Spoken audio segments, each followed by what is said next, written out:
Assalamualaikum everyone. So welcome back once again with a very wonderful structure class.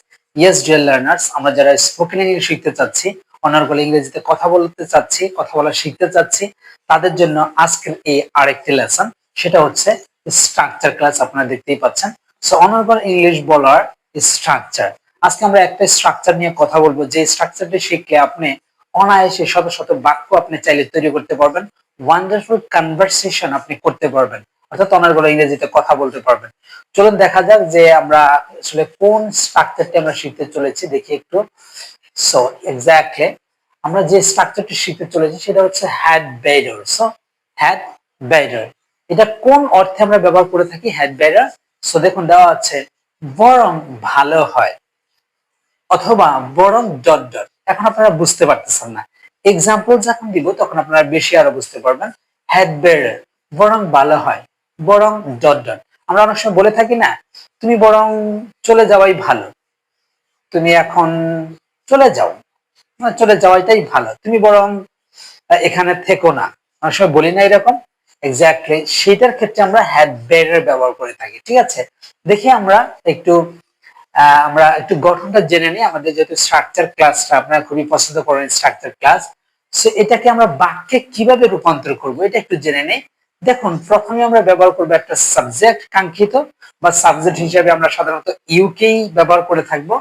তারপর আমরা had better ব্যবহার করব, আর had বেটারের পরে আমরা যে কাঙ্ক্ষিত কথাটা বলতে চাচ্ছি সেই কাঙ্ক্ষিত কথাটি হবে। তারপর আমরা এক্সটেনশন, আরো যদি অতিরিক্ত কোনো কথা থাকে, যেমন একটা এক্সাম্পল দেখি, তুমি বরং এখানে অপেক্ষা করো, তুমি বরং এখানে অপেক্ষা করো। ট্রেন আসতেছে, আপনি চলে যেতে চাচ্ছেন, আমি এখন বলতেছি যে তুমি বরং এখানে অপেক্ষা করো, বা আপনি বরং এখানে অপেক্ষা করেন। ঠিক আছে, বা তুমি বরং এখানে অপেক্ষা করাই ভালো, বা আপনি বরং এখানে অপেক্ষা করাই ভালো। তখন আমরা বলতে পারি ইউ হ্যাড বেটার, বেটারের পরে কি দিচ্ছি? বারবার প্রেজেন্ট ফর্ম। তাহলে you had better wait here, মানে তুমি বা আপনি, ইউ মানে তুমিও বা আপনি, এটা নির্ভর করবে আপনার উপর, আপনি কাকে নির্দেশ করছেন, আপনার এল্ডারলি পার্সন মানে বড় পার্সনকে, নাকি আপনার সমবয়সী ফ্রেন্ড সার্কেলকে। ওকে, তাহলে তুমি বরং এখানে অপেক্ষা করো, তাহলে ইউ হ্যাড বেটার ওয়েট, ওয়েটটা আমাদের এই যে অপেক্ষা করা, ওয়েট, আর এখানে ইংরেজি হিয়ার, এখানে। তাহলে you had better wait here, তুমি বরং এখানে অপেক্ষা করো, বা তুমি বরং এখানে অপেক্ষা করাই ভালো, একই কথা।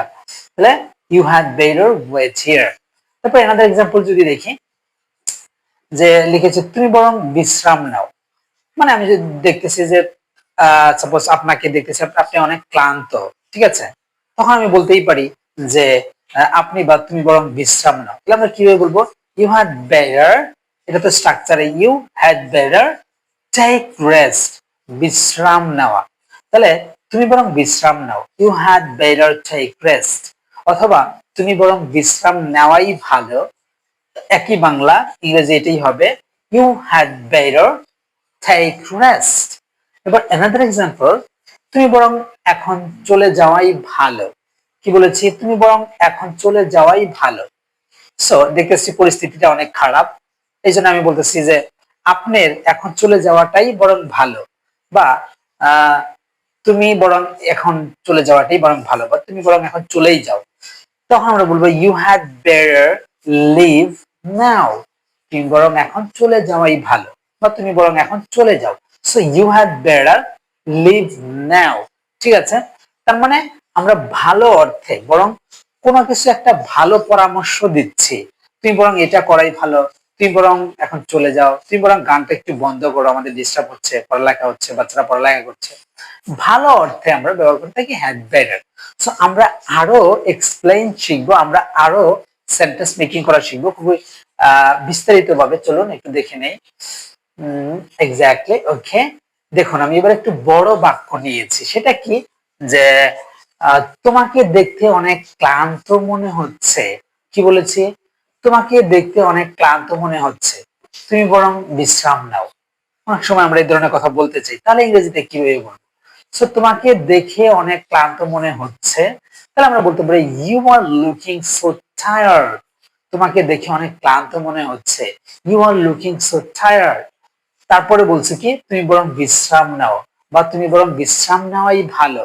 তাহলে আমরা বলতে পারি you had better take rest, তুমি বরং বিশ্রাম নেওয়াই ভালো, কারণ তোমাকে অনেক ক্লান্ত মনে হচ্ছে, তোমাকে অনেক খারাপ দেখাচ্ছে, ক্লান্ত মনে হচ্ছে।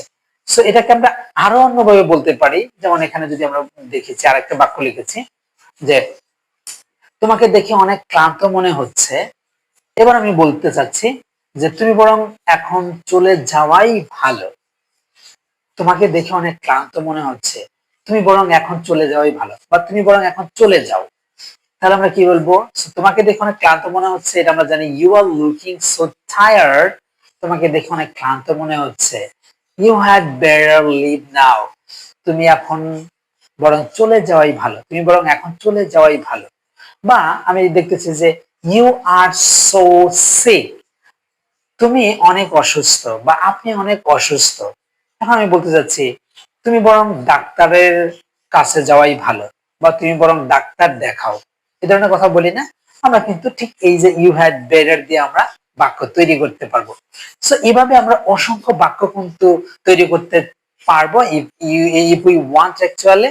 That's why. সো এই পর্যন্তই মনে হয় লেসনটি আজকে আমাদের। সো এটি একটি ইন্টারেস্টিং লেসন ছিল স্ট্রাকচার ক্লাসের। And if you want to improve your spoken English, then you have to make more sentences by using this structure. Actually, you can let me know in the comment section below. And let's see what can I do for you the next time. Till then, Allah Hafiz.